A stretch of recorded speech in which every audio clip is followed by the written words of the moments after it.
Hello students, welcome back to my YouTube channel P Khatri Mathematics Classes. Today topic is class 12th Maths NCERT Chapter 11 3 Dimensional Geometry Exercise 11.2 Solution करते हैं बेटा। Question number 10th देखते हैं बेटा क्या है। Find the angle between the following pairs of lines. हमें क्या निकालना है, एंगल फाइंड आउट करना है इन दो लाइंस के बीच का। क्लियर है। तो बेटा हमने ये काम भी किया था, हमने बताया था कि जब भी दो लाइंस हैं और उन दो लाइंस के बीच में अगर हमें एंगल निकालना हो तो कैसे निकालते हैं। मान लेते हैं हमारे पास ये वो दो लाइंस हैं और इनके बीच का हमें क्या करना है, एंगल फाइंड आउट करना है। क्लियर है। ये L1 लाइन मान लेते हैं फर्स्ट को और सेकंड को L2, तो this is L1 line and this is L2 line. हमें इक्वेशन गिवन है इन लाइंस की, हमें क्या निकालनी है, एंगल निकालना है इन दोनों लाइंस के बीच का, मीन्स ये थीटा की वैल्यू फाइंड आउट करनी है। निकाल सकते हैं, फार्मूला हमने किया था बेटा, फिल करना है बेटा क्वेश्चन को बिल्कुल अच्छे से। देखो ये हमने फिगर बनाया है, इस फर्स्ट को मैंने क्या बोल दिया, लाइन L1 बोल दिया, और इस सेकंड को हमने क्या बोल दिया, लाइन L2 बोल दिया। क्लियर है। तो जब इनका फार्मूला हमने लिखा था कि कोस थीटा कैसे निकालते हैं, तो देखते हैं बेटा जो हमने कोस थीटा लिखा था वो क्या लिखा था। एंगल निकालना है ना, हमें थीटा की वैल्यू निकालनी है, तो कोस थीटा किसके इक्वल होता था, चेक कर लो बेटा। कोस थीटा किसके इक्वल होता था, सबसे पहले लिखेंगे द एंगल बिटवीन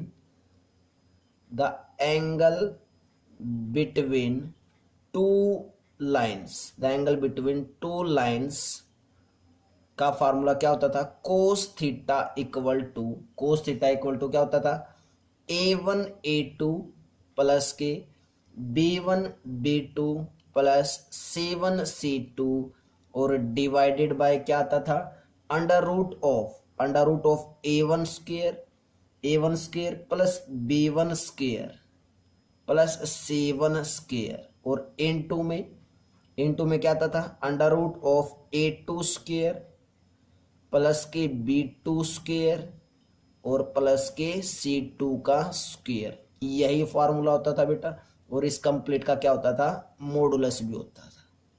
क्लियर है।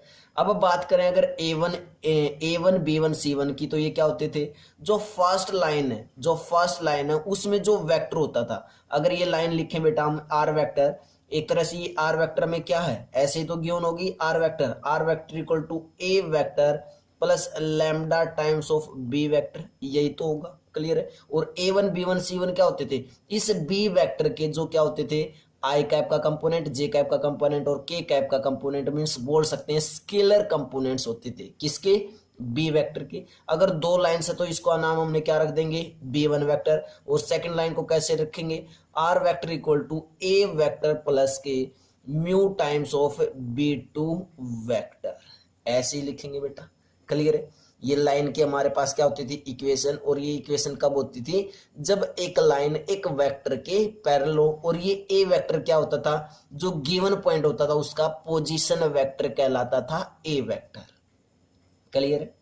क्लियर बेटा यहां तक। तो हमारे पास देखो A1 चाहिए, A2 B1 B2 C1 C2, तो A1 B1 C1 तो क्या है, जो फर्स्ट लाइन है मीन्स L1 लाइन है, उसमें जो वेक्टर है, वेक्टर ये वाला है, वेक्टर तो यही है ना बेटा। इस वेक्टर के क्या चाहिए, स्केलर कंपोनेंट्स, मींस ये 3 क्या है A1, ये 2 क्या है B1 और ये 6 क्या है C1। ऐसे हमें ये स्केलर कंपोनेंट्स गिवन है। क्लियर है। अगर A2 B2 C2 की बात करें तो इस I कैप का कंपोनेंट क्या होगा, A2 होगा, J कैप का कंपोनेंट क्या होगा, B2 होगा, और K कैप का कंपोनेंट क्या होगा बेटा, C2 होगा। हमें वैल्यूज गिवन है A1 B1 C1 A2 B2 C2, तो क्या हम कोस थीटा नहीं निकाल सकते, बिल्कुल निकाल सकते। तो देखते हैं बेटा क्या आएगा, cos theta equal to modulus of A1 कितना है, चेक कर लो, A1 इज 3, तो 3 into A2 is 1 plus B1 is 2 into B2 is 2 plus C1 is 6 and C2 is 2 divided by under root of A1 का square means 3 का square 9 plus A2 का square means 2 का square, B1 कितना है 2 का square 4 plus C1 का square, C1 कितना है 6 का स्क्वायर 36 इनटू में A2 स्क्वायर, A2 कितना है चेक कर लो 1 का स्क्वायर 1 प्लस b2 का स्क्वायर मीन्स 2 का स्क्वायर 4 प्लस c2 का स्क्वायर मीन्स 2 का स्क्वायर 4, यही आएगा बेटा। और कंप्लीट का क्या भी है, मॉडुलस भी चला हुआ है। क्लियर यहां तक। उसके बाद नेक्स्ट स्टेप में क्या आया, cos theta equal to modulus of 3 into 1 is 3 plus 2 2 जा 4 प्लस 6 2 जा 12 और डिवाइडेड बाय क्या आएगा, डिवाइडेड बाय क्या आएगा 9 plus 4 plus 36, 36 plus 4 is 40, 40 plus 9 is under root 49। Clear इतना। और इनटू में सेकंड स्क्वायर रूट के अंदर क्या आएगा, चेक कर लो, 4 और 4 8 और 1 9 मीन्स स्क्वायर रूट ऑफ 9 और कंप्लीट का मॉडुलस यही आने वाला है। उसके बाद अब इसको सोल्व करते हैं, हमें किसकी वैल्यू चाहिए, थीटा की वैल्यू चाहिए। तो that implies cos theta equal to modulus of 12 plus 4 is 16, 16 plus 3 is 19 और divided by under root of 49 is plus minus 7, लेकिन मॉडुलस है वो क्या बना देगा, पॉजिटिव। तो कितना आया 7 इंटू 9 का स्क्वायर रूट कितना होगा 3 होगा। दैट्स क्लियर बेटा। तो हमारे पास जो कोस थीटा की वैल्यू आई वो कितनी आई, cos theta equal to modulus of 19 upon 7 3 जा 21 मीन्स हमारे पास कोस थीटा कितना आया, कोस थीटा कितना आया बेटा 19 अपॉन 21 आया। और हमें क्या निकालना था, थीटा की value. It means that implies theta equal to cos inverse 19 upon 21। This is your theta, this is your answer. Check कर लो बेटा, चेक कर लो। क्लियर है, थीटा की वैल्यू कितनी आ चुकी है, कोस इनवर्स 19 अपॉन 21 आ चुकी है। क्लियर है बेटा, बहुत ही इजी क्वेश्चन है। बस फार्मूला पुट करना है और हमें ये पता होना चाहिए A1 A2 B1 B2 C1 C2 क्या है। अगर हमें ये सारी चीजें पता है तो हम इजीली इसको फाइंड आउट कर सकते हैं। क्लियर है। नेक्स्ट पार्ट करते हैं 10th क्वेश्चन का second part. Then before that pause the video, note it down.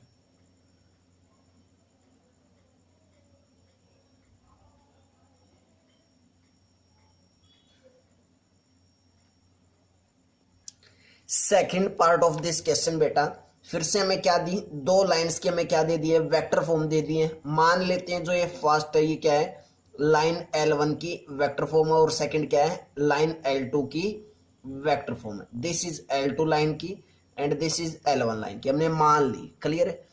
तो हमें क्या निकालना है, एंगल निकालना है, मीन्स थीटा की वैल्यू निकालनी है। तो हमने दो लाइंस ड्रॉ कर ली फील करने के लिए कि ये लाइन L1 है, ये लाइन L2 है और हमें क्या निकालना है, थीटा निकालना है। क्लियर है, क्लियर बेटा यहां तक। उसके बाद अगर हमें थीटा निकालना है दो लाइंस के बीच में, तो सबसे पहले क्या लिखेंगे, formula the angle between two lines, दो लाइंस के बीच का जब भी एंगल निकालेंगे तो क्या लिखते हैं formula, cos theta equal to modulus of A1 A2 plus के B1 B2 और प्लस के C1 C2 और डिवाइडेड बाय क्या आता है, अंडर रूट ऑफ क्या आएगा बेटा, A1 स्क्वायर प्लस के B1 स्क्वायर प्लस के C1 स्क्वायर इनटू में क्या आएगा, A2 स्क्वायर प्लस के B2 स्क्वायर और प्लस के C2 स्क्वायर, यही होता है फार्मूला। और इसी का एक सेकंड फार्मूला और बताया था मैंने, जो हमने निकाला था वहां से, कोस थीटा किसके इक्वल भी हो सकता है। यहां से मैंने बताया था ना, सेकंड फार्मूला किसके इक्वल भी हो सकता है, मॉडुलस ऑफ क्या, B1 vector dot product of B2 vector और divided by modulus of B1 vector और इनटू में मॉडुलस ऑफ B2 वेक्टर। ये फार्मूला हमने बेटा इंट्रोडक्शन लेक्चर के अंदर कराया था और मैंने ये भी बताया था कि इस फार्मूले से ये फार्मूला कैसे आएगा। क्लियर यहां तक। अब बात आती है कि सर अगर सेकंड फार्मूले को ना देखें तो फर्स्ट फार्मूला कैसे यूज करेंगे, हमें कैसे पता चलेगा A1 A2 B1 B2 C1 C2 क्या है। तो अभी भी मैं ऊपर वाले क्वेश्चन में बता के आया था बेटा कि A1 A2 B1 B2 C1 C2 क्या चीजें। देखो A1 A2 B1 C2 जब हम 3D में स्ट्रक्चर बनाते थे तो वहां पे जब एक लाइन होती थी वो किसी ना किसी वेक्टर के पैरेलल होती थी, वही तो फॉर्म है ये। चेक कर लो बेटा, याद करो आर वेक्टर को हम कैसे लिखते थे, ए वेक्टर प्लस के lambda times of B vector लिखते थे। ये बी वेक्टर क्या होता था, जो उस लाइन के, जो गिवन पॉइंट होता था एक लाइन पे, उस लाइन के क्या होती थी, वो पैरेलल होता था वो वेक्टर। क्लियर है। यहाँ पे दो लाइन है तो हम इसका नाम B1 रख देंगे, और सेकंड लाइन को जब लिखेंगे तो कैसे लिखेंगे, R vector equal to A vector plus के lambda times of B2 vector लिखेंगे। क्लियर है। इस B1 वेक्टर के जो स्केलर कंपोनेंट्स है वो क्या क्या माने हमने, A1 B1 और C1, और इस B2 वेक्टर के जो स्केलर कंपोनेंट्स है वो क्या होंगे, A2 B2 और C2, यही तो होंगे। अगर हमें इतना पता है, अगर हम फील कर पा रहे हैं बेटा, इंट्रोडक्शन लेक्चर से रिलेट कर रहे हैं, तो हमारी इन क्वेश्चंस में कोई भी प्रॉब्लम नहीं होने वाली है। क्लियर है। अब वैल्यू पुट करनी है तो फर्स्ट वाले में पुट कर देते हैं वैल्यू फर्स्ट वाले में पुट करेंगे तो क्या आएगा, cos theta equal to A1 A2। तो हमारे पास यहाँ से A1 की वैल्यू आएगी, यहाँ से B1 की वैल्यू, यहाँ से C1 की, यहाँ से A2 B2 और C2, ऐसे ही वैल्यू आएंगी। तो A1 कितना है चेक कर लो, आई का कोफिशिएंट क्या है 1 है, तो 1 इंटू A2 कितना है 3, प्लस क्या आएगा B1 is -1 into B2 is -5, plus के C1 is -2 into C2 is -4। Check कर लो बेटा, चेक कर लो। क्लियर इतना। Under root of A1 square, A1 कितना है 1 का स्क्वायर 1, प्लस B1 का square, B1 is also -1 means -1 का स्क्वायर, चलो लिख ही देते हैं अलग से दोबारा से, प्लस के C1 का स्क्वायर, C1 इज -2 मीन्स -2 का स्क्वायर, दैट्स क्लियर। इनटू में under root of A2 square, A2 is 3 means 3 का स्क्वायर, प्लस B2 का स्क्वायर, B2 इज -5 का स्क्वायर, प्लस C2 का स्क्वायर, C2 इज -4 मीन्स -4 का square आएगा। That's clear बेटा, यहाँ तक क्लियर है ना यहाँ तक। उसके बाद नेक्स्ट स्टेप में क्या आने वाला है कि cos theta equal to modulus of 3 into 1 is 3, -1 into -5 is +5, plus -2 into -4 is plus के 8, 4 2 जा 8, divided by under root of 1 का स्क्वायर 1 प्लस -1 का स्क्वायर 1 प्लस -2 का स्क्वायर इज +4। क्लियर यहाँ तक। इनटू में अंडर रूट ऑफ क्या आएगा 3 का स्क्वायर 9 प्लस -5 का स्क्वायर 25 और प्लस -4 का स्क्वायर +16 बनेगा। दैट्स क्लियर बेटा यहाँ तक, और मॉडुलस से साथ में यूज करना है। क्लियर यहाँ तक। उसके बाद that implies cos theta equal to modulus of 8 और 5 13 और 6 is 16 divided by modulus of, कितना है हमारे पास है मॉडुलस ऑफ, क्या आएगा चेक कर लो, 4 और 1 5 और 1 6 मीन्स अंडर रूट 6, इनटू में सेकंड में क्या आएगा 25 और 9 34 और 6 इज 40 40 और 10 इज 50 मीन्स कितना आया अंडर रूट 50 आया। चेक कर लो बेटा, क्लियर है यहाँ तक। उसके बाद नेक्स्ट टाइम में क्या आएगा cos theta equal to 16 upon √6 को हम चेंज नहीं कर सकते, √6 को हम चेंज नहीं कर सकते, या फिर √6 को कैसे लिख सकते हैं वैसे √2 इंटू √3 लिख सकते हैं। इनटू में जो √50 है उसको कैसे लिख सकते हैं, क्या उसको हम कुछ फैक्टर्स में लिख सकते हैं, बिल्कुल। चलो पहले फैक्टर ही निकाल लेते हैं 50 के फैक्टर करने स्टार्ट किया, कितना आया 2 2 जा 4 2 5 जा 10 5 जा 25 और 5 1 जा 5 मीन्स एक 5 को बाहर निकाल सकते हैं, और रूट में क्या आएगा 2, तो कितना आया 5 इंटू में √2 आया। किसको लिखा हमने ऐसे, ये √50 को लिखा है। दैट्स क्लियर इतना।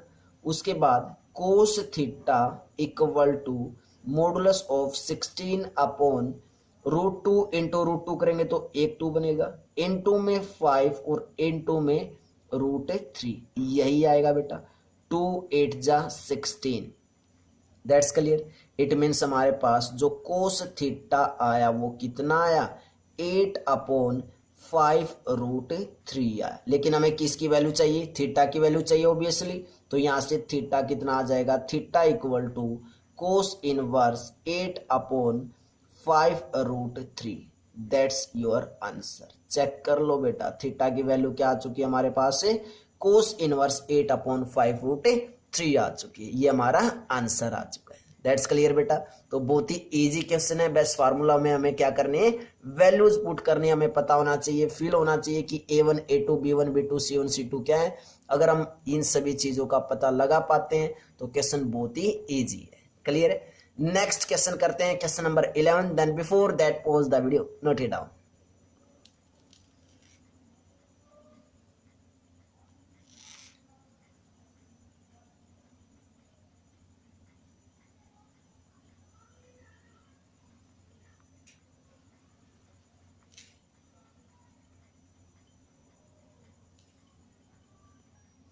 क्वेश्चन नंबर 11 देखते हैं बेटा। 11 क्वेश्चन का फर्स्ट पार्ट देखते हैं क्या है।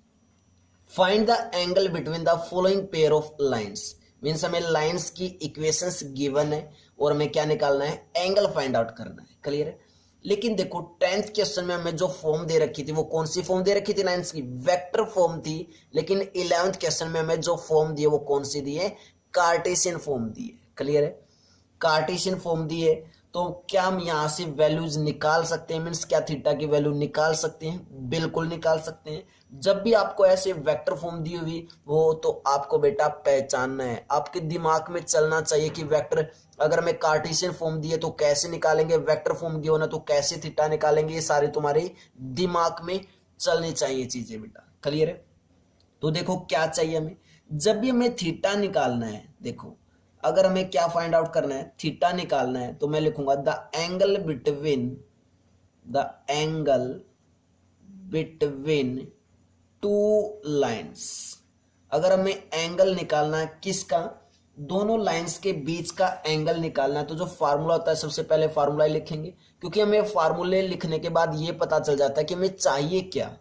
तो फार्मूला क्या होता है, cos theta equal to modulus of क्या, A1 A2 प्लस के B1 B2 और प्लस के C1 C2 divided by under root of A1 का स्क्वायर प्लस के B1 का स्क्वायर और प्लस के C1 का स्क्वायर। यही फार्मूला होता है।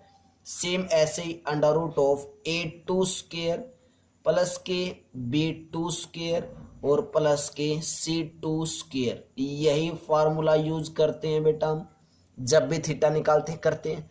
तो अब हमें क्या चाहिए, A1 चाहिए, B1 चाहिए, C1 चाहिए, A2 B2 और C2 मीन्स ये वैल्यूज चाहिए।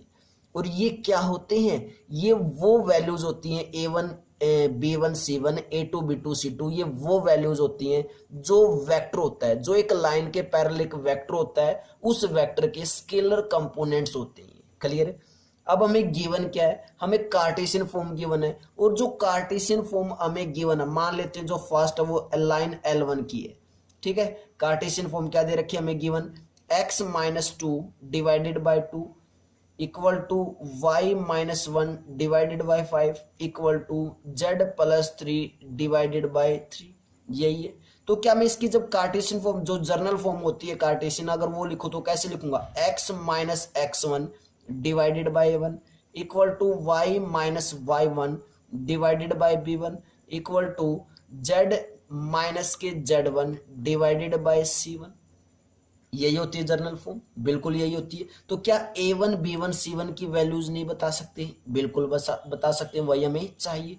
सेम ऐसे ही अगर L2 लाइन की देखिए जो गिवन हमें कार्टेशियन फॉर्म, वो क्या है, क्या गिवन है, x+2 divided by -1 equal to y-4 divided by 8 equal to z-5 divided by 4। यही गिवन है। तो इसकी जो जर्नल फॉर्म अगर लिखेंगे L2 लाइन की तो वो क्या होगी, x-x1 divided by A2 equal to y-y1 divided by क्या लिखेंगे, B2 और equal to z-z1 divided by C2। Clear है। कोई बच्चा यहाँ पे भी चेंज कर सकता है, x2 y2 z2 यहाँ पे भी लिख सकता है। वो बस हमारे दिमाग में कंसेप्ट चलना चाहिए कि हम कैसे अरेंज कर रहे हैं। क्लियर है। और यहाँ से हम वेक्टर फॉर्म भी लिख सकते हैं बेटा, जो पिछले क्वेश्चन में दे रखी थी वही फॉर्म बना के तो भी कर सकते हैं इस क्वेश्चन को। क्लियर है। लेकिन हमें क्या चाहिए वैसे A1 B1 C1 A2 B2 C2 की वैल्यू चाहिए, तो हम इसको वेक्टर फॉर्म में चेंज करने की कोई जरूरत नहीं है। तो यहाँ से इन दोनों को कंपेयर करेंगे तो A1 कितना आया, A1 कितना आया 2 आया, B1 की वैल्यू क्या आई 5 आई, और C1 की वैल्यू कितनी आई 3 आई। यहाँ से A2 की वैल्यू कितनी आई चेक कर लो -1, B2 की वैल्यू कितनी आई 8, और C2 की वैल्यू कितनी आई 4 आई। हमारे पास वैल्यूज गिवन है, फार्मूला गिवन है, तो बेटा क्या हम वैल्यू मीन्स क्या थीटा की वैल्यू नहीं निकाल सकते, बिल्कुल निकाल सकते हैं। तो बस हमें क्या काम करना है, फार्मूले के अंदर वैल्यूज को पुट करना है। तो कितना आ जाएगा cos theta equal to modulus of A1 is 2 into A2 is -1 plus B1 is 5 into B2 is 8 plus C1 is 3 into C2 is 4, और divided by under root of A1 square means 2 का square 4। Clear है। 5 का square means B1 का square, 5 का square कितना आ जाएगा 25 plus C1 का स्क्वायर मीन्स 3 का स्क्वायर इज 9 इनटू में under root of A2 square, A2 is -1 का स्क्वायर 1 प्लस B2 का स्क्वायर 8 का स्क्वायर 64 प्लस C2 का स्क्वायर मीन्स 4 का स्क्वायर 16 आएगा। दैट्स क्लियर बेटा। उसके बाद cos theta equal to modulus of 2 into -1 is -2 plus 8 5 जा 40 और प्लस 3 4 जा 12 divided by under root of 25 plus 9 is 34 plus 4 is 38 बना। दैट्स क्लियर बेटा। इनटू में 64 और प्लस 16 करेंगे तो 64 प्लस 6 इज 70 प्लस 10 इज 80 और 1 इज 81 मीन्स अंडर रूट कितना बना 81 बना। That's clear. तो हमारे पास क्या आया cos theta equal to modulus of -2 plus 40 plus 12 means कितना बना ये 50 बना ऊपर, और डिवाइडेड बाय अंडर रूट 38 और इनटू में स्क्वायर रूट ऑफ 81 कितना होता है 9 होता है। दैट्स क्लियर बेटा। अगर 38 के फैक्टर करके देखे तो क्या आएगा चेक कर लो, 2 1 जा 2 2 9 जा 18, क्या 19 किसी से डिवाइड होता है नहीं होता। इट मीन्स 38 का स्क्वायर रूट 38 ही रहने वाला है। दैट्स क्लियर बेटा। क्या यहाँ तक क्लियर है आपको? अगर कोई भी प्रॉब्लम है तो आप बता सकते हो। दैट्स क्लियर बेटा। उसके बाद बेटा हमारा आंसर क्या आया 50/9√38 आया। लेकिन जब आप इसको पीछे मैच करोगे तो गलत आएगा, क्योंकि हमने एक मिस्टेक कर दी है, और वो मिस्टेक क्या है वो स्टेटमेंट के अंदर है। देखते हैं वो क्या मिस्टेक की हमने, ध्यान से देखना बेटा। वैसे हमारा कैलकुलेशन बिल्कुल ठीक है बेटा, लेकिन हमने स्टेटमेंट क्या उतार ली गलत। कैसे? जो स्टेटमेंट में यहाँ पे 3 है मीन्स स्टेटमेंट में बुक में क्या दे रखा है यहाँ पे -3 है। अगर यहाँ पे -3 होगा तो यहाँ पे भी क्या होगा -3 होगा, मीन्स C1 की वैल्यू क्या आएगी -3 आएगी। जहाँ पे मैं चेंज कर रहा हूँ बस वहां पे करना, और अदरवाइज कंप्लीट हमारा क्वेश्चन ठीक है। ठीक है।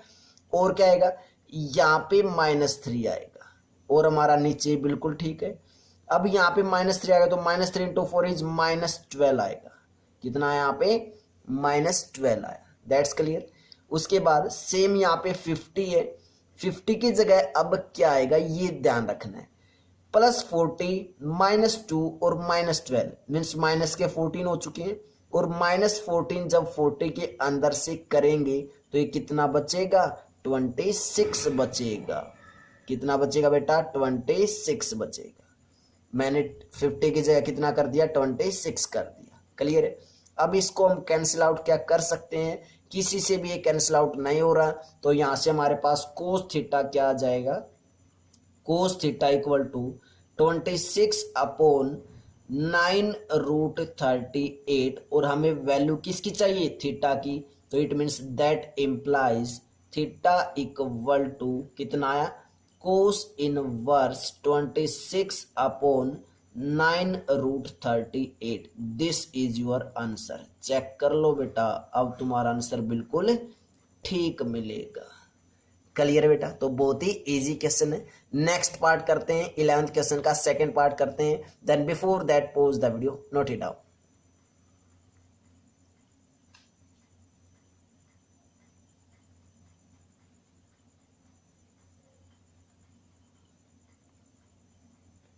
सेकेंड पार्ट में मैं क्या दिया गया बेटा, x/2 equal to y/2 equal to z/1 means cartesian form में दी गई हमें लाइन L1 और लाइन L2 की। तो सेम ऐसे ही जैसे ऊपर काम करके आए, बिल्कुल सेम टू सेम काम करना है। तो देखते हैं, अगर एंगल फाइंड आउट करना है तो सबसे पहले हम क्या लिखते हैं, formula means the angle between two lines, दो लाइंस के बीच का एंगल निकालना है, थीटा निकालना है। L1 और L2 दो लाइन हमने मानी है, तो फार्मूला क्या होगा, cos theta equal to modulus of A1 A2 plus के B1 B2 और प्लस के C1 C2 और डिवाइडेड बाय क्या आएगा, under root of A1 square plus के B1 स्क्वायर और प्लस के C1 स्क्वायर। दैट्स क्लियर बेटा। उसके बाद इनटू में A2 स्क्वायर प्लस के B2 स्क्वायर और प्लस के C2 स्क्वायर, यही फार्मूला बनने वाला है बेटा। दैट्स क्लियर, यहां तक क्लियर है। मीन्स हमें किस किस की वैल्यू चाहिए, A1 A2 B1 B2 C1 C2 की अगर मुझे वैल्यूज मिल जाए तो हमारा काम है कंप्लीट हो जाएगा। क्लियर है। उसके बाद हमें गिवन क्या है, कार्टेशियन फॉर्म गिवन है, तो कार्टेशियन फॉर्म से हमें निकालने आते हैं। अभी अभी ऊपर वाले क्वेश्चन में हम सीख के आए हैं। तो हमें जो कार्टेशियन फॉर्म गिवन है वो क्या है, x/2। तो इसको हमने क्या मान लिया, लाइन L1 मान लिया। क्या है, x/2 equal to y/2 equal to z/1। Clear है। और जो सेकंड L2 लाइन जिसको हमने माना उसकी कार्टेशियन फॉर्म क्या दे रखी है, x-5 divided by 4 equal to y-2 divided by 1 equal to z-3 divided by 8। मैं फील करके दिखाऊंगा बेटा, इसके अंदर एक चीज बताने जा रहा हूं मैं, इसलिए दोबारा से लिख रहा हूं सारी चीजें। क्लियर है। उसके बाद जो जर्नल फॉर्म होती है वो क्या होती है, x-x1 divided by a1 equal to y-y1 divided by b1 equal to z-z1 divided by c1, यही होगी। अगर मैं इस L2 लाइन की जर्नल फॉर्म लिखूं तो कुछ ऐसे लिख सकता हूं, x-x2 divided by a2। x2 लिखो, या बेटा अगर आपको क्लियर है हर चीज क्लियर तो आप यहाँ पे x1 भी लिख सकते हो। बस ये बात ध्यान रखना, कहीं इस x1 को और इस x1 को सेम समझ लो, ये नहीं होंगी। क्लियर है। Equal to y-y1 divided by b2 equal to z-z1 divided by c2। इतना क्लियर है। ये क्वेश्चन सेम ऐसे ही काम ऊपर वाले क्वेश्चन में करके आए थे, लेकिन मैंने दोबारा से क्यों लिखा है, इसमें क्यों बता रहा हूं, ध्यान से देखना। अब कोई बच्चा बोलेगा सर चलो ठीक है, हमें A1 B1 C1 की तो वैल्यूज मिल जाएगी कंपेयर करने से। अगर मैं बात करूं तो सर ऊपर x माइनस कुछ समथिंग नहीं है, y माइनस नहीं है, z माइनस कुछ समथिंग नहीं आ रहा, तो मीन्स ये x1 y1 z1 क्या होंगे। इट मीन्स यहां से क्या है, अगर बेटा हम फील करें तो इट मीन्स क्या हुआ कि जो लाइन की एक कार्टेशियन फॉर्म दे रखी है ना, ये लाइन जो हमारे पास गिवन पॉइंट होता था, एक लाइन पे जो गिवन पॉइंट होता था, इट मीन्स वो लाइन कहां से पास हो रही है, ओरिजिन से पास हो रही है, क्योंकि x1 y1 z1 की वैल्यू यहाँ पे कितनी है, 0 है। इस इट मीन्स वो लाइन कहां से पास हो रही होगी, पक्का ओरिजिन से पास हो रही होगी। और वो किस वेक्टर के पैरेलल होगी, 2i कैप प्लस के 2j कैप प्लस के k कैप के पैरेलल होगी, क्योंकि ये क्या होता था, वेक्टर के कंपोनेंट्स होते हैं नीचे वाले। दैट्स क्लियर, यही मुझे फील करवाना था। क्लियर है।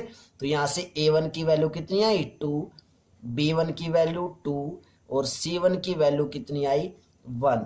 सेम यहां से कंपेयर करेंगे तो A2 इज 4, B2 इज 1 और C2 इज 8। दैट्स क्लियर बेटा, क्लियर यहां तक। उसके बाद हमें क्या करना है, बस फार्मूले के अंदर वैल्यूज ही पुट करनी है, और तो सारा काम हो चुका है। तो वैल्यू पुट करते हैं तो हमारे पास क्या आएगा, cos theta equal to modulus of A1 A2 means 2 into 4 plus के B1 B2 means 2 into 1 plus C1 into C2 means 1 into 8 divided by A1 का स्क्वायर मीन्स 2 का square 4 plus B1 square means 2 का square 4 plus C1 का square means 1 का square 1 into में A2 square means 4 का square 16 plus B2 square means 1 का square 1 plus C2 square means 8 का square 64। That's clear बेटा। दैट इम्प्लाइज, उसके बाद नेक्स्ट स्टेप में क्या आएगा, cos theta equal to modulus of 4 2 जा 8 प्लस 2 1 जा 2 प्लस 8 1 जा 8 divided by under root of 4 plus 4 is 8, 8 plus 1 is 9। That's clear बेटा यहाँ तक। उसके बाद अंडर रूट ऑफ इंटू में अंडर रूट ऑफ कितना बनेगा चेक कर लो, 60 plus 10 70, 70 plus 6 is 76, 76 plus 4 is 80, 80 plus 1 is 81। Clear है यहाँ तक? क्या बेटा यहाँ तक क्लियर है? अगर आपको कोई ऐसा स्टेप जो समझ में ना आया हो तो आप यहाँ तक बता सकते हो। That's clear. उसके बाद दैट इम्प्लाइज, मैं यहाँ पे काम कर रहा हूँ क्योंकि मैंने लाइन लगा दी है, कोस थीटा इक्वल टू कितना आएगा, modulus of 8 plus 2 is 10, 10 plus 8 is 18 divided by under root 9 is 3 into में अंडर रूट 81 इज 9 कंप्लीट का मॉडुलस। 9 1 जा 9, 9 2 जा 18 मीन्स हमारे पास क्या आया, that implies cos theta equal to 2/3। लेकिन हमें क्या चाहिए, थीटा की वैल्यू चाहिए ओबियसली। किसकी वैल्यू चाहिए बेटा, हमें ओबियसली थीटा की वैल्यू चाहिए। अगर थीटा की वैल्यू चाहिए तो हमारे पास क्या आ जाएगा, theta equal to cos inverse 2/3। This is your answer. Check कर लो बेटा, this is your answer. Theta की वैल्यू कितनी आ चुकी है, कोस इनवर्स 2/3। तो बहुत ही अच्छे क्वेश्चन है, बहुत ही प्यारे क्वेश्चन है बेटा। मैंने कोशिश की है कि आपको फील हो पाए सभी क्वेश्चन। अगर आपने इंट्रोडक्शन लेक्चर अच्छे से नहीं किया होगा तो भी आप यहां से ग्रैब कर सकते हो कंसेप्ट्स को।